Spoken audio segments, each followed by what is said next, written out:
film À voix haute, la force de la parole. Donc, le film À voix haute est un documentaire paru le 12 avril 2017. Il a été réalisé par Stéphane de Freitas et Ladj Ly. Ce film montre pendant 6 semaines des étudiants de Seine-Saint-Denis qui se lancent dans le concours de prise de parole Eloquentia qui se déroule chaque année depuis 2013 à l'université Paris 8 à Saint-Denis dans la banlieue parisienne. Il permet aux vainqueurs de devenir le meilleur orateur du 9-3. Ce film s'ouvre sur un plan assez précis avec une étudiante qui se concentre et prend une grande inspiration avant de commencer une phrase qui semble lui tenir à cœur et se ferme sur ce même plan mais dans un tout autre lieu. Cela montre que lorsque l'on prend la parole pour un discours, c'est comme prendre son élan pour accompagner un envol de mots et d'idées. J'ai beaucoup aimé ce film car je le trouve captivant. Les étudiants qui sont mis en valeur durant ce documentaire sont issus d'une banlieue dite défavorisée. Certains ont connu la rue, la plupart sont issus de cultures étrangères et partent parfois de rien, mais tous ont une motivation surprenante. Ils veulent accéder à une vie meilleure en apprenant à s'exprimer pour faire du langage une clé de leur intégration. Ils vont alors passer d'un langage de banlieue, souvent agressif, à un langage enrichi en seulement quelques semaines. Grâce à cette progression qui ne cesse d'augmenter au long du film, les candidats obtiennent un très bon niveau d'éloquence avec beaucoup de confiance en eux. C'est assez surprenant d'en voir certains en demi ou en quart de finale dans un concours d'éloquence, alors que 6 semaines auparavant ils parlaient un langage assez pauvre. Tout au long de ce film, afin de perfectionner leurs compétences orales, ils sont encadrés par différents professeurs. Il y a un prof poète qui leur donne des cours de slam, c'est une forme de poésie récitée sur un fond musical ou non, et qui permet de créer de l'émotion parmi l'auditoire. Ils ont également un coach vocal qui leur donne des cours de respiration, un autre des astuces théâtrales. La pratique de ces professionnels est vraiment intéressante car ils nous permettent d'acquérir des techniques juste en regardant le film.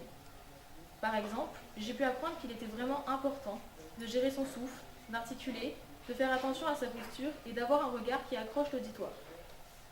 Le prof d'éloquence est un avocat réputé, nommé Bertrand Perrier, qui a un discours passionnant car il utilise des mots forts, voire provoquants, mais juste afin de capter l'attention et de convaincre. Durant la finale du concours, il explique que ce qui les rassemble aujourd'hui, c'est la parole qui convainc, la parole qui sauve, la parole qui libère, la parole qui émeut, la parole qui touche et la parole qui choque. Tous ces mots sont prononcés avec une grande aisance orale et on peut voir qu'il a l'habitude des discours. Personnellement, quand j'entends le terme documentaire pour un film, je me dis directement que ça va pas être très rigolo, que je vais m'ennuyer, que ce sera un reportage. Mais dans ce film, au contraire, certains étudiants ont une manière de parler assez amusante qui rend ce film divertissant. Je ne connaissais pas le principe des concours d'éloquence, mais il le met très bien en image, avec des plans intéressants, notamment les prises durant les entraînements au concours final, qui montrent la progression, la persévérance et nous tiennent en haleine. En ce moment, en humanité, nous parlons de la parole et du discours pour comprendre comment l'orateur s'y prend pour avoir autorité sur son public. Je trouve que ce film en est une belle illustration, car il est exclusivement porté sur l'oralité et surtout sur la force que des mots peuvent prendre selon la façon dont on les exprime. Il montre qu'il n'y a pas que les mots qui comptent, il y a aussi le ton de la voix, la gestuelle, le regard et les expressions dégagées. Le film débute d'ailleurs par un jeune expliquant que les discours de Sarkozy et de Charles de Gaulle étaient pour lui un exemple, non pas pour ce qu'ils disaient car ils ne comprenaient pas, mais pour leur façon de galvaniser leur auditoire. En conclusion, je conseille vivement ce film car il montre, comme le dit un jeune, que la parole est un combat, mais qu'il est heureux de l'avoir découverte comme une arme de défense pour faire passer ses idées. En d'autres termes, quelle que soit la diversité des origines, la maîtrise de la parole permet de mettre les gens sur un pied d'égalité, car ils ont en commun la capacité de s'exprimer et de se comprendre, en détenant la capacité d'être éloquents.